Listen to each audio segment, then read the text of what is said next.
सकाळी उठलो, फ्रेश झालो आणि घुसलो किचनमध्ये, कारण की आज आपल्याला एकदम खतरनाक डेंजरवाला संडे बनवायचा, एकदम टेस्टी संडे. आज आहे संडे आणि आज आहे आपली जिम बंद, तर मी म्हटलं काहीतरी आज बनवावं, म्हणजे थोडी बहुत तर डाएटमध्ये चीट करू शकतो ना, म्हणून तर मी आज बनवत आहो पनीर पुलाव. मस्त कांदा, टमाटर, गोबी, गाजर सर्व कापून घेतलं आणि मग लावली गॅसवर ठेवली कढईत टाकलं थोडंसं तेल, जास्त नाही घ्यायचं.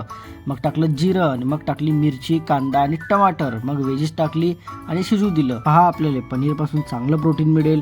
हिरव्या भाज्या तर फायबर आणि न्यूट्रिएंटसाठी बेस्ट आहे. जास्त तेलकट नाही बनवायचं आणि मसाले थोडे कमी घ्यायचे. आणि लक्षात ठेवा, पूर्ण दिवस असं चीट मिल नका खाऊ. आणि लक्षात ठेवा, पूर्ण दिवसभर असं चीट मिल नका खात बसू, म्हणजे चीट डे नका ठेवू, चीट मील ठेवा. आणि पुलाव हेल्दी ठेवण्यासाठी तेल आणि मसाले थोडे कमी ठेवा. चला मग हे शिजते तेव्हापर्यंत मी आंघोळ करतो आणि मग बघा आपली आजची special dish, paneer pulao made by me. तुमचा फेवरेट चीट मील कोणता आहे कमेंटमध्ये सांगा. व्हिडिओ आवडला असेल तर नक्की लाईक करा, शेअर करा आणि कॉमेंट करा.